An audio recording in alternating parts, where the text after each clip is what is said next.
माननीय सभापति महोदय, मुझे माननीय राज्यपाल महोदय के अभिभाषण पर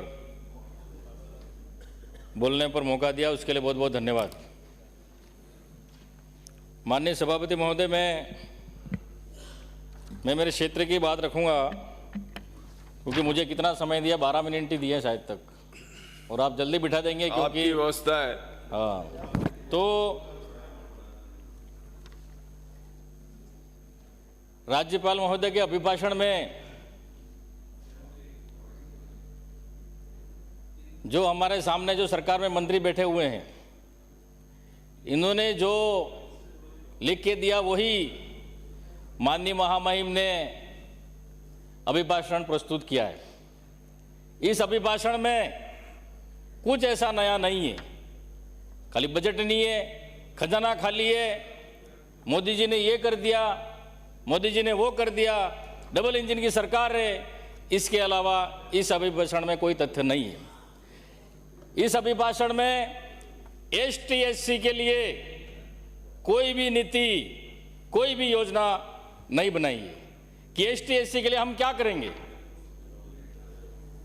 मैं सभापति महोदय, आपके माध्यम से मैं कहना चाहूंगा कि टीएसपी क्षेत्र में पहले भी मांग करता हूं कि जनसंख्या के आधार पर सरकारी नौकरियों में आरक्षण मिलना चाहिए, क्योंकि वहां के युवाओं की और क्षेत्र की जनता की कब से मांग है।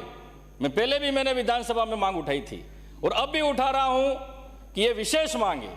उसके बाद जो राज्य का एसटी का प्रशासनिक सेवा में 12% आरक्षण मिलता है,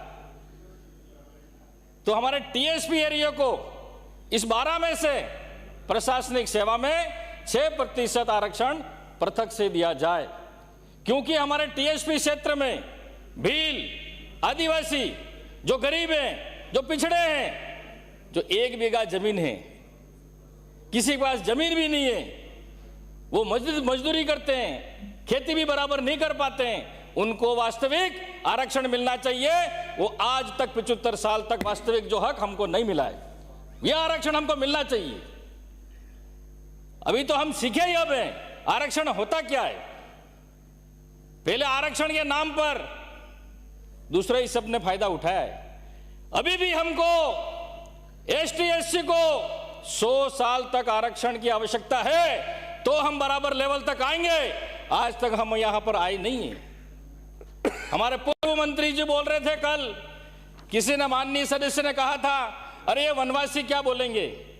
अरे भाई, हम ही सीख रहे हैं, हम आदिवासी हैं, अभी तो सीख रहे हैं, लेकिन तुम्हें हम पे आपत्ति है, एससी एसटी पर आपत्ति है तुमको। हमें मंदिर में घुसने नहीं दिया जाता है। अभी राम मंदिर की बात कर रहे हो आप, वहां पर गोमूत्र छिड़का जाता है, गंगा जल से साफ किया जाता है, और फिर आप कौन सा विकास की बात कर रहे हो, कौन सा विकसित भारत की बात कर रहे हो। आज भी हमारे साथ एसटी एससी के साथ भेदभाव होता रहा है और भेदभाव हो रहा है। इस भेदभाव को खत्म करना पड़ेगा, इसलिए हमें 100 वर्ष और लग जाएंगे। यह आरक्षण व्यवस्था चाहिए हमें।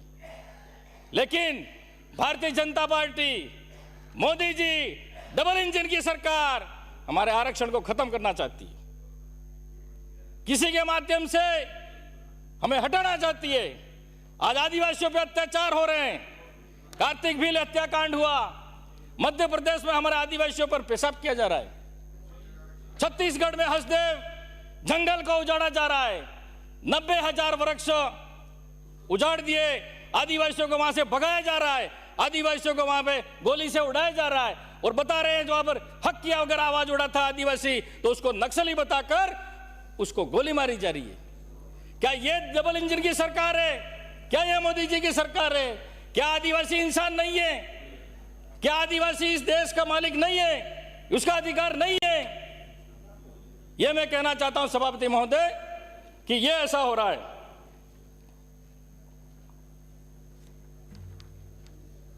पहले हमारे टीएसपी क्षेत्र में और आज भी कई जगह नाम मात्र के सरपंच हैं, नाम मात्र के प्रधान हैं, और मेरे से पहले भी आए माननीय सदस्य आए विधानसभा में, उनकी डिजायर किसी और के पास रहती थी, और जो सदस्य तो एमएलए बन के आता वो खाली नाम मात्र के साइन करते, फायदा दूसरों ने उठाया। आज भी आदिवासियों को फायदा आज तक नहीं मिला है। सरपंच एसटी का बन गया, उप सरपंच पूरा चला रहा है पंचायत, प्रधान बन गया एसटी का, उप प्रधान चला रहा है पूरी पंचायत समिति। ये घटना आज भी है, आज भी चल रही है। आज भी हमें वास्तविक में हमें जो अधिकार मिलना चाहिए नहीं मिला है।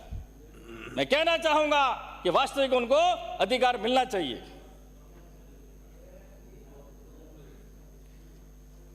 कई वर्षों से आदिवासी लोग बिला नाम जमीन पर बैठे हुए हैं, जो जंगल में बैठे हुए हैं, जो खेती कर रहे हैं, मकान बनाकर रह रहे हैं। न तो उनको वनाधिकार का पट्टा दिया जा रहा है, न तो बिला नाम पर जमीन पर वर्षों से बैठे हुए हैं उनको पट्टा या खातेदारी हक उनको नहीं दिया जा रहा है। आदिवासी कभी शहर की ओर नहीं गया, लेकिन शहर वाले और गांवों में जा रहे हैं, जंगल उजाड़ रहे हैं, उनको हटा रहे हैं। अगर गरीब है उसके लिए कानून है, नियम है, लेकिन जो पैसे वाला है, जो अमीर है, उसके लिए कोई कानून कोई नियम नहीं है। उसके लिए नदी में भी उसके होटल बन जाएगी, उसके लिए मकान भी अलॉटमेंट हो जाएगा, और जो बरसों से लोग बैठे हुए हैं उनके लिए कोई नियम कानून कायदे नहीं है। तो मैं चाहता हूं सभापति महोदय जी, वास्तविक में जो लोग बैठे हुए हैं बरसों से, उनको खातेदारी हक दिया जाए, उनको वनाधिकार पट्टा दिया जाए। यह नीति आपने नहीं बनाई, यह अभिभाषण में नहीं लिखा कि आदिवासियों के लिए हम ये करेंगे, एससी के लिए ये करेंगे, एसटी के लिए ये करेंगे। खाली बस जो लिख के भेज दिया, बजट नहीं है, ये नहीं है, लेकिन आप क्या करेंगे? आप तो कुछ नहीं करेंगे। लेकिन हमारे पूर्ववर्ती सरकार अशोक गहलोत साहब ने 2 साल कोरोना काल था, फिर भी किसी को भूखा नहीं सोने दिया। कई रोजगार चलाए, निशुल्क जो भी है, मुख्यमंत्री चिरंजीवी योजना चालू की, 25 लाख का निशुल्क इलाज मिल रहा था, फ्री में दवाई। ये भी अशोक गहलोत साहब की योजना है, अशोक गहलोत साहब की देन है।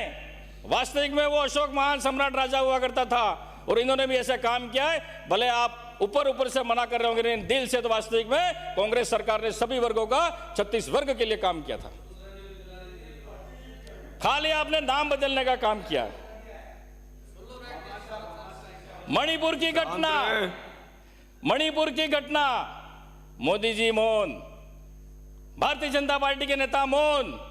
क्यों मौन हो भाई? क्यों मौन हो? क्योंकि वहां मणिपुर में वहां पर महिलाओं पर, आदिवासी महिलाओं के साथ बलात्कार किया जा रहा है। क्योंकि वो आदिवासी है इसलिए आवाज आप नहीं उठाओगे।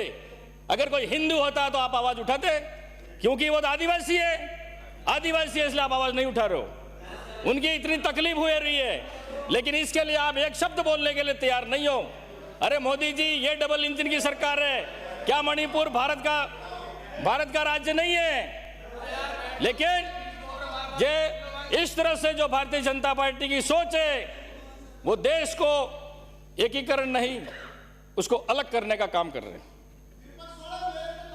अरे जो बैठे नहीं बोले माननीय सभापति महोदय, जो युवाओं की बात कर रहे हैं, जो युवाओं के रोजगार की बात कर रहे हैं, हमारी सरकार ने आप राजीव गांधी बोले माननीय सदस्य। सर मेरे 12 मिनट नहीं, आप शांत रहे, बिराजे। आप माननीय सदस्य, आप बिराजे, माननीय सदस्य, आप बिराजे। हाँ मेरे लिए बजाओ, बिराजे। माननीय सदस्य, आप विषय पर बोले। आप बिराजे बोल रहा हूं मैं, संक्षिप्त में बोल रहा हूं, और हमें यहां भी दबाया जा रहा है। हमें यहां भी नहीं बोलने दिया जा रहा है। हमारे क्षेत्र की आवाज बोलने हमें यहां भी दबाया जा रहा है। बोलिए। हमारे पिछली सरकार में, गहलोत सरकार समय निकल रहा है, जो आपके दल ने जो समय दिया है वो निकल रहा है, जल्दी बोले। सर हमारे प्रतिपक्ष के नेता बैठे हुए हैं, प्रतिपक्ष के नेता ने आपका समय दिया। आप बिराजे, जल्दी बिराजे। आप राजीव गांधी युवा मित्र जो लगाए थे 5,000, आज ये युवाओं की बात कर रहे हैं, महिलाओं की बात कर रहे हैं। आज युवा वहां पर 20 दिन से भटक रहा है, खाने के लिए रोटी नहीं मिल रही है, नहाने के लिए कपड़े नहीं है, एक ही ड्रेस में आए, सोने के लिए ओढ़ने के लिए बिस्तर नहीं है, महिला बच्चा लेके आई है, लेकिन आपने उनको हटाने का काम किया। वो सरकार की योजनाओं को घर घर तक पहुंचा रहे थे, उनको फायदा दिला रहे थे, बोले केंद्र सरकार की योजना हो, बोले राज्य सरकार की योजना हो। अरे काय के कार्यकर्ता थे वो, तो सभी सरकार की योजना घर घर तक पहुंचा रहे थे। लेकिन आपकी सरकार में पंचायत सहायक जो लगे थे उनको हमारी सरकार ने नहीं हटाया, उनको और नियमित किया। ये है कांग्रेस सरकार, ये दिखती है आपकी सोच। और कांग्रेस की सोच क्या है? आप युवाओं के कितने हितैषी हैं? मैं कहना चाहूंगा, जितनी योजना की आप बात कर रहे हैं, खाली आपने नाम बदलने का काम किया है। पेंशन, विराजे आज गरीब लोग पेंशन के लिए भटक रहे हैं, और राशन की दुकान पर सर 2 मिनट, श्री उदयलाल हमारे साथ पक्षपात क्यों ऐसा? नहीं, जो समय है हमारे साथ पक्षपात क्यों ऐसा? आप सभापति की कुर्सी पे बैठे हैं, न्याय करें हमारे साथ। 12 मिनट हो गए। जय श्री राम, 13 मिनट। जय श्री राम, जय श्री राम, समय जो लिखा। जय श्री राम, जय श्री राम, जय श्री राम, जय श्री राम, जय श्री राम, समय जितना है, जय श्री राम। वक्ता बहुत हमारा टाइम है, स्टार्ट हो गया, बैठो। आपका समय पूरा हो गया। माननीय सदस्य विराजे, आप विराजे, विराजे, आप विराजे। जय सिया राम। Please please.